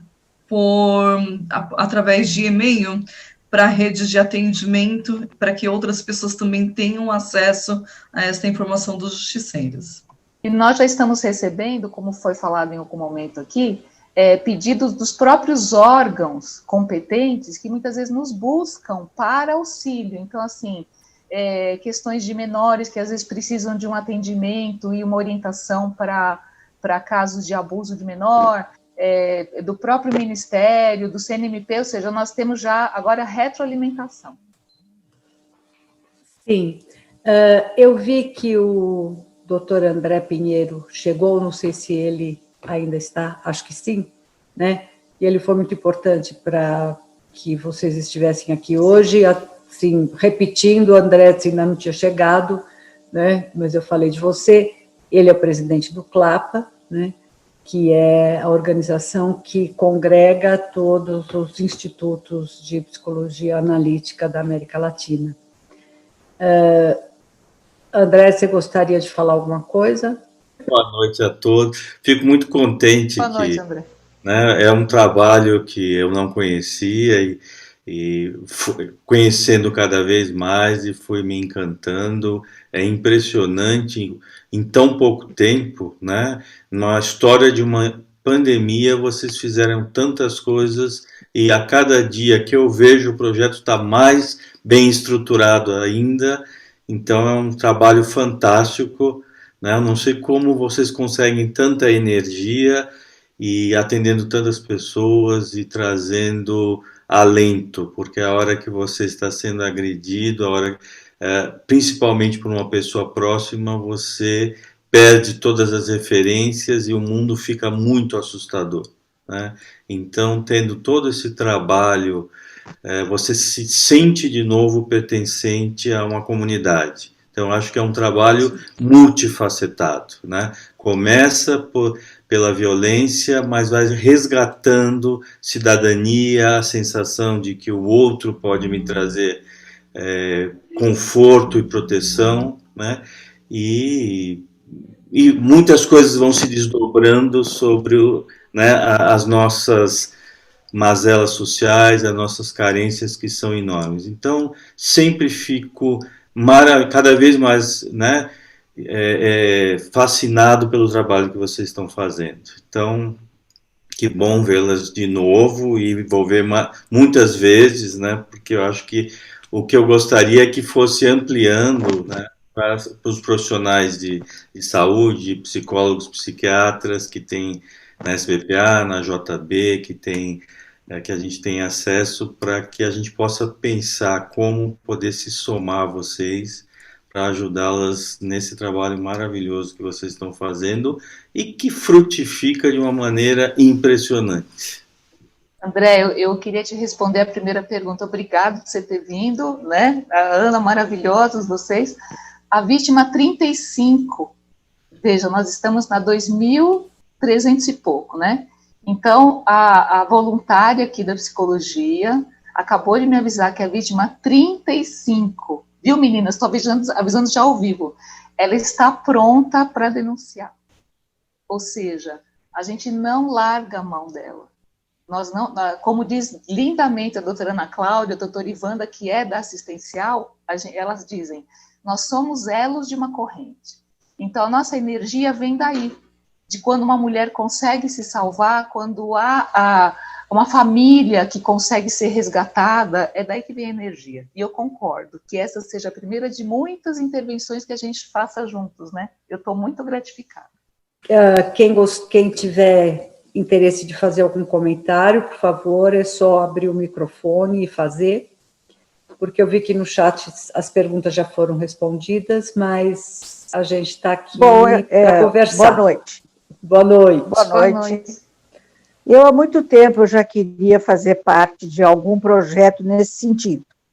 Eu tive alguns problemas, e a minha irmã sofreu, agora conseguiu se separar no fim, mas não tinha estrutura antes, ela sofreu abuso psicológico, uma coisa impressionante. Bom, também queria saber, porque eu não estou preparada, quer dizer, eu não sou psicóloga, eu sou, ao contrário, eu fiz história e sou radialista aposentada, mas queria muito ajudar. E seja como for, interessa que, seja nesta parte ou naquela, eu estou contribuindo, certo? Então, eu queria... Agora, a Giovana, as 2 vezes que deu o telefone, ela fez que nem quando eu estava passando lá os papéis. Já. Eu não consegui nada, não consegui pegar o telefone. Essa é o millennial. Eu vou repetir, ó. 9639 1212. Também tem o Instagram, Justiceiras Oficial. Não, e também eu já sigo, porque assim que começou, eu já entrei, porque eu me interessei. E também tem o site, justiceiras.org.br. Todos esses canais é possível fazer aí o cadastro de vítima ou de voluntário. Eu também coloquei o número no chat, se vocês quiserem, enfim, se vocês não conseguiram pegar. Mas eu posso repetir quantas vezes for necessário, estou à disposição também. Obrigada. Bia, isso faz a gente refletir que, como a gente conhece o projeto já de ponta a ponta, a gente vai falando como se todo mundo conhecesse. Então, agora, você acabou de me fazer refletir que talvez a gente deva lembrar que para vocês é uma novidade, né? Boa, né? Muito boa. Porque eu fico completamente revoltada, eu sempre fiquei muito revoltada, e não sabia que tinha um projeto tão legal. Eu tinha falado com uma advogada, com minha advogada até, mas ela é advogada, né? Então ela faz parte, eu não sei de que projeto é. E eu tinha falado com ela disse, mas você vai querer fazer parte disso? Eu falei, faço questão, gostaria demais de fazer parte. E não sei como, porque eu não sou advogada, nada disso, né? Então... Se preocupa, você será muito bem-vinda.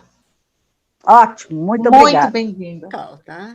Muito obrigada. Só para mencionar rapidinho, quando vocês forem se inscrever como voluntárias, a gente pede para que vocês aguardem uma semana, porque a gente tem uma equipe que faz toda essa transferência do contato para a gente ter salvo no celular. Então, em uma semana, depois que vocês se inscrevem, em uma semana, mais ou menos 8, 9 dias, vocês serão incluídas num grupo de boas-vindas para vocês terem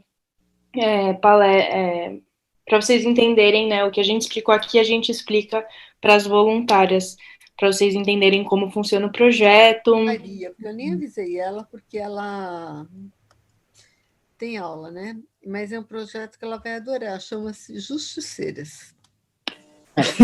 Eu gostaria de fazer uma pergunta. Eu estou assistindo a palestra, mas está dando... Alguém está falando. Mas está falando com outra pessoa, está no telefone. Bia, muta o seu microfone. Muta seu microfone. Estava fazendo isso, peraí. Então tá. Roma Rorita, que está com o áudio aberto. É um projeto que tem advogado, assistente social. Marita. Você está Viu, Ana? É assim que a gente fica conhecida. A pessoa já liga, já fala. Acho que a Patrícia queria fazer uma pergunta. Gostaria. Primeiro, boa noite. Muito parabéns pelo projeto. Não conhecia. Me chamou a atenção, que eu recebi. Enfim, amei de paixão.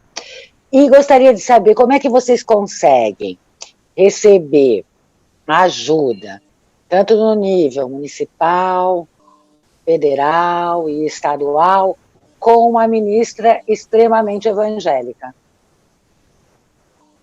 Então, olha, aqui não é o programa Saia Justa, aqui é o Justiceiras, tá? Mas nós... Mas é porque eu acho que ou facilita ou dificulta, e aí a gente sabe que vocês então estão enfrentando mais uma batalha, né? Não só essa, mas mais uma outra. Olha, a questão aqui é apartidária. Então, como a gente tem todos os credos, todas as raças, todos os partidos, mas uma coisa eu te respondo. Nessa pandemia, o presidente Bolsonaro assinou, né, Lu? Depois você explica? Alguns itens muito importantes para a questão de denúncias e isso e mais. E a ministra Damares, ela batalha muito pela questão da mulher, mesmo que algumas controvérsias existam. Ai, doutora Cátia, eu vou ter que discordar da senhora. Ela faz. É isso que eu sabia que eu ia falar. Houve uma redução aí no orçamento gigantesco. Na política pública para a mulher. E o que, assim, aqui na ponta vai dificultar muito para termos novos centros de referência, para ter capacitação profissional, para inserir profissionais qualificados no atendimento às vítimas. Isso. Infelizmente, assim, por mais que ele tenha assinado, ele não assinou porque ele é bonzinho, não. Porque houve pessoas trabalhando por trás, houve o legislativo trabalhando para que essas leis fossem aprovadas. Todavia, assim, só a redução, o corte que teve para a prevenção, para o enfrentamento da violência contra as mulheres no Brasil é drástico. E isso, assim, se a gente tem um problema de escassez de serviços públicos de atendimento às mulheres, com este corte, vai piorar a situação.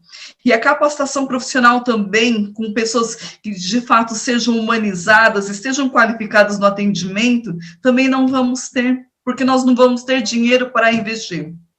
Eu trabalho dentro de uma secretaria de políticas públicas, eu sei que isso vai ter efeito dominó. Então, só para complementar, eu gostaria obrigada pela pergunta. Nós não dependemos de nenhuma esfera, nem municipal, nem estadual e nem federal. Nós não somos um órgão público, nós encaminhamos para tal. E nós temos o... Não, Ingrid, dá licença, eu preciso falar uma coisa. Desculpa, eu não estou defendendo ninguém, eu só disse que houve uma questão que ele assinou, porém, como toda cidadã, e sou ativista, ele assinou algo que o legislativo legislou e todo o executivo pleiteou. Contudo, eu sabia que a Ana ia completar, porque é um discurso que a gente tem interno, né? Por isso que eu falei, e vai ter controvérsias. Então, enquanto juridicamente ele possa ter aprovado algumas coisas, nós sabemos que o dinheiro foi cortado, as verbas são cortadas, acabei de falar que a questão é a política aqui, mas nós como sociedade civil, porque todas nós somos voluntárias, não ganhamos nada para isso, nada.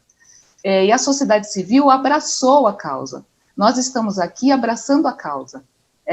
Por isso que é importante que essa pergunta, Patrícia, é sempre muito capciosa para nós. Então, a gente faz um jogo do bem e do mal aqui. Uma responde sim, outra responde não, e o próximo vai responder talvez, porque aí a gente faz o jogo de todo mundo. Kátia, eu entendo que não seja uma coisa partidária, nem quis trazer assim, sou a favor ou contra o Bolsonaro, a questão não é essa, mas é a questão de quanto as políticas públicas, tanto internamente como externamente, e como o Brasil tem se posicionado de uma maneira muito retrógrada, a ONU, justamente na pauta que fala da justiça, da saúde da mulher, Então, é claro que se ele está se posicionando assim fora do país, imagino que internamente essas políticas estejam muito minguadas. E o trabalho Tudo de está muito vocês minguado, muito minguado. acaba sendo enxugar gelo, porque vocês têm a vítima, tem toda uma coisa, mas na hora que vocês têm que usar a aparelhagem do Estado ou do município, E, essa Patrícia, até aparelhagem para a está gente passar para a sucateada. próxima pergunta que o povo inflama. Claro, não, Uma tudo das bem. causas da violência também está na questão da política. O que aconteceu agora é reportado para a questão intrafamiliar, e muitas são as vítimas que a gente recebe por uma questão dessa. Então, assim, os ânimos estão alterados, as questões estão muito difíceis no país. Então, quando a gente encontra essa pergunta, a gente já tem esse meio que esquema preparado. Uma fala A, outra B, outra C, e pronto, já resolveu. Mas só para finalizar, que nós encaminhamos somente e Sim. fiscalizamos esse encaminhamento, até mesmo pelo Conselho Nacional do Ministério Público, que é um órgão federal, mas que fiscaliza os ministérios públicos locais e estaduais. E o que eu tenho observado também é que, com a nossa política pública dentro dos justiceiras, tem sido um instrumento muito importante dessa pressão aí de melhores atendimentos, porque, por exemplo, se a vítima vai até a delegacia, que nós encaminhamos, ela não é atendida, as advogadas ligam lá para esse atendimento, a Ana também faz aí um trabalho primoroso com assistentes sociais, em que ligam em CRAS, CREAS, conselhos tutelares, para fazer essa pressão, porque o que nós trouxemos aí é uma questão de igualdade de oportunidade para todas as mulheres, porque é facilmente perceptível que uma mulher que tem orientação de uma advogada numa delegacia, ela tem um melhor atendimento, mas não pela informação que ela tem, porque informação é poder. E só sobre a lei, foi a lei 14.010, mas a Justiceira já estava em andamento desde abril, então foi realmente uma pressão popular, porque a lei ela veio somente em junho aí, e com a pressão popular e com vários instrumentos de boletim de ocorrência online, aí foi promulgada essa lei que vale em todo o território nacional. Obrigada. Eu gostaria de fazer um comentário também. Acho que existe no cerne de toda essa questão a questão da desigualdade social, né? Muito grande. Porque, no fim das contas, a miséria é um grande promotor da violência, né? E, inegavelmente, existe uma grande distância entre uma lei ser promulgada e essa lei, de fato, pegar. E essa lei, de fato, ter os implementos necessários para que ela funcione. Mas o que me parece é que sem que haja uma pressão popular, isso não anda. Que a gente sabe muito bem como funciona os nossos políticos, como funciona a nossa política atual, lamentável, vergonhosa, né? E que ótima em publicidade, péssima em ação, né? Então, fico feliz de saber que foi assinada uma coisa via pressão popular, e acho que agora é continuar por esse caminho, né? É não parar nunca de pressionar os políticos, só que, por um lado, mas por outro lado, tem a parte de cada um, né? Eu acho que aquilo que o André falou sobre a sensação de bem-estar em saber que existem pessoas se ocupando de cuidar de pessoas, né? A gente até pode dizer, isso deveria ser feito pelo poder público. Claro que deveria. No entanto, a gente não pode deixar exclusivamente na mão do poder público coisas que a gente está vendo que é possível fazer, né?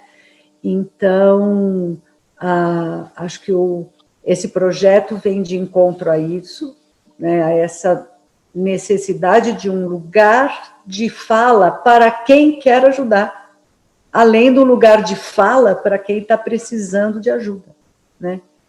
Então, vamos lá. Acho que é isso, né? Cada um que puder divulgar o projeto, se não puder colaborar pessoalmente, que possa pelo menos e divulgando tanto para potenciais vítimas quanto para potenciais voluntários. Tá bom? Então, era isso que eu queria dizer. Eu queria fazer um comentário e uma pergunta. Primeiro, eu acho que uma das formas de violência mais efetiva é corte de verba e má distribuição de verbas, né? Porque isto na ponta significa fomentar a violência, né? Então, isso mostra desprezo, mostra despreparo, mostra que não se entende como esse ciclo acontece. Então, eu acho que essa é a primeira e mais importante forma de violência, é não destinar verba para algo tão importante, né? E mais, cortar. Então, eu acho que nós temos que combater esta violência, sim, né? E a pergunta que eu faria, assim, dentro de tão pouco tempo, com tantas frentes, né? Hoje, o que vocês entendem que seria uma necessidade ou um gargalo onde seria bem-vindo a atuação de profissionais tanto da psicologia como da psiquiatria? Em que tipo, né? Se é na parte de ajuda com os estagiários, se seria na parte de pensar em conjunto, seria na parte de criar instâncias de estudo a respeito da dinâmica da violência, onde vocês viriam uma contribuição que seria mais interessante neste momento do projeto? Bom, como eu estou entre colegas e amigos, né, eu diria, venham todos voluntariar. E, em segundo lugar, eu diria, olha, a pressão sobre as voluntárias é muito grande.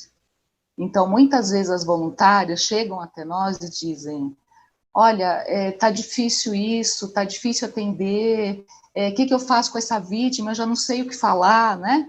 Então, a gente sente que a pressão é difícil. Então, assim, a maioria de nós que está aqui já temos história de ativismos, já temos longa data de trabalhos de ativismo de todas as formas, questões sociais, abarcando questões sociais, mas muitas voluntárias são jovens, muitas voluntárias estão, assim, saindo da faculdade, achando que ler Lenore Walker e a Lei Maria da Penha, que é o que a gente pede, leia Lenore Walker e Lei Maria da Penha, já é o mínimo para ela poder atender, mas não é o suficiente, a gente sabe disso.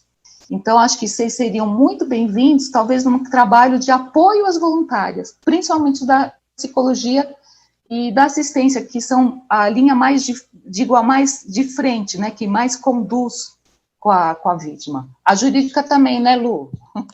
Mas a jurídica é uma orientação mais pontual, né?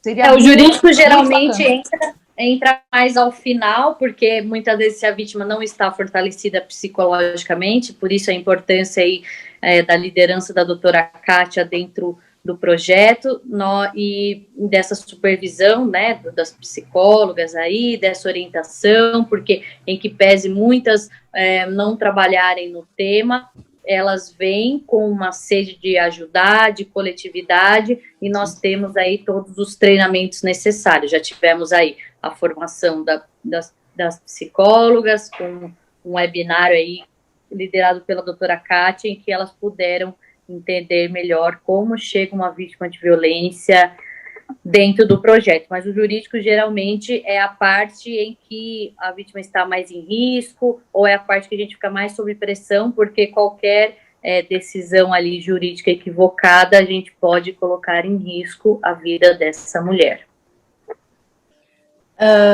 Eu gostaria de falar a respeito da possibilidade de atuação da SBPA, né, e das outras sociedades também, e de psicologia analítica, mas que eu não posso falar em nome das outras, eu posso falar em nome dessa. Nós conversamos entre nós e já tivemos uma outra conversa com a doutora Kátia, e a gente instituiu um programa de atendimento a vítimas do Covid, a pessoas atingidas, né, pelo Covid. Então, funcionários de hospital, médicos, parentes de vítimas, e a gente instituiu um grupo de atendimento dessas vítimas, também com a proposta de psicoterapia breve, né, até 8 atendimentos a serem revistos posteriormente, e a gente tem a pretensão, né, de estender esse serviço para as voluntárias do projeto Justiceiras, né? Voluntárias sejam advogadas, assistentes sociais, psicólogas, a rede de apoio, coisa assim. Então, nós estamos hoje recebendo vocês e, ao mesmo tempo, abrindo um convite para a nossa comunidade em especial e para outras pessoas que queiram entrar e participar desse projeto para falar com a gente, né? Então, hoje, assim, as pessoas estão recebendo muitos convites para entrarem como voluntárias nas Justiceiras e também para quem queira, especialmente os membros da sociedade, participar como voluntários para atendimento dos voluntários das Justiceiras. Então, esse é o convite oficial que eu estou fazendo hoje para toda a comunidade da SPPA. A Dora, que está aqui comigo, e que é uma participante absolutamente fundamental nesse processo, está junto comigo estudando as possibilidades da gente ampliar o outro projeto. E é isso. Eu agradeço imensamente a oportunidade de conhecer vocês, né? Infelizmente, a gente já tem que encerrar por causa do horário, né? E... Ana, eu queria só te dizer uma coisa, gratidão. É uma palavra que a gente fala todo dia aqui entre nós, para dentro de nós, que é onde vem a nossa força. Então, gratidão a você, ao André, a Dora, que estão representando também os outros 2 que estavam na outra reunião. Agradeço imensamente. Vai ser muito bem-vindo, mas vocês vão se arrepender, porque vocês viram que são 3.800 voluntários? Vocês separaram? Ana, só para finalizar, por uma questão de operacionalização, se para vocês é importante constar no formulário de voluntários da onde veio a voluntária, no caso SBPA. Se sim, a gente pode adicionar lá sem problema nenhum. A gente pode estudar isso. Sim. Tá. Agora essa parte é com a Lu. Formalização, se vai para o formulário ou não. Olha, a gente está encerrando, né? Eu quero que você encerre oficialmente, afinal a casa é sua, mas muita gratidão, muita mesmo. E que esse seja o primeiro de vários encontros que a gente pode marcar, né? Porque, como vocês viram, a questão da violência contra a mulher é muito abrangente. Hoje a gente falou só o que cabe ao projeto Justiceiras, porque nós temos outros. Então, a gente não toca só esse, nós temos outros projetos. Tem Saída, Mensana, o Mensana, que é um projeto muito importante, que fornece relatórios para as vítimas que precisam de aumentar a pena do agressor já em andamento. Então, tem muita coisa aqui. A questão dos justiceiros, o projeto para os homens, ou seja, como revitalizar e reorganizar a vida do agressor, é muita coisa. Então, bem-vindos. Kátia, 2 coisas que eu hoje já mandei uma mensagem para o Alessandro, ele deve entrar em contato com você, e eu não me esqueci daquele engenheiro português que fez o projeto do relógio de aproximação e identificação do agressor. Ele está vindo essa semana para o Brasil, a gente vai se reunir para conversar sobre o projeto dele. Eu também não esqueci, não, eu ia perguntar no final, cadê o português? Então, ele está vindo essa semana, ele está chegando essa semana, e provavelmente no fim de semana eu converso mais tranquilamente com ele, e vou falar especificamente sobre isso, ele já está sabendo, daí ele vai explicar melhor, e aí eu entro em contato com vocês para ele também provavelmente explicar e ver qual é a viabilidade. Nossa, vai ser sensacional isso daí. Esqueça da gente, doutor André. Muito boa, essa ideia é muito sensacional, muito. Se ele trouxer um vinho português, por favor, me convida para a reunião. Brincando. A Eco adora, parece que adora, que é especialista, né? Pois é.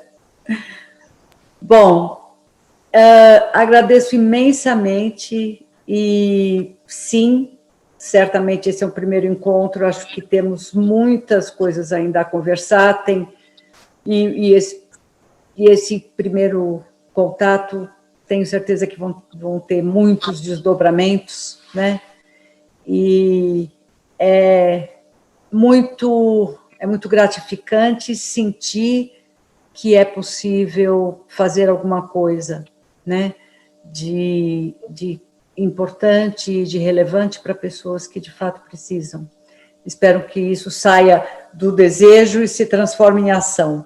Olha, por último, eu queria fazer um convite que veio de cabeça agora. A Giovana, que está aqui, toda ansiosa, ela é estudante de psicologia. Ela vai se formar daqui a pouquinho, né? E nós temos as estagiárias, então penso, se a gente convidar vocês para dar uma palavrinha com as estagiárias, fazer um grupo, seria bacana também, né? Sim. É tanta gente boa aqui que eu não vou perder a oportunidade de pegar vocês pela cauda, assim.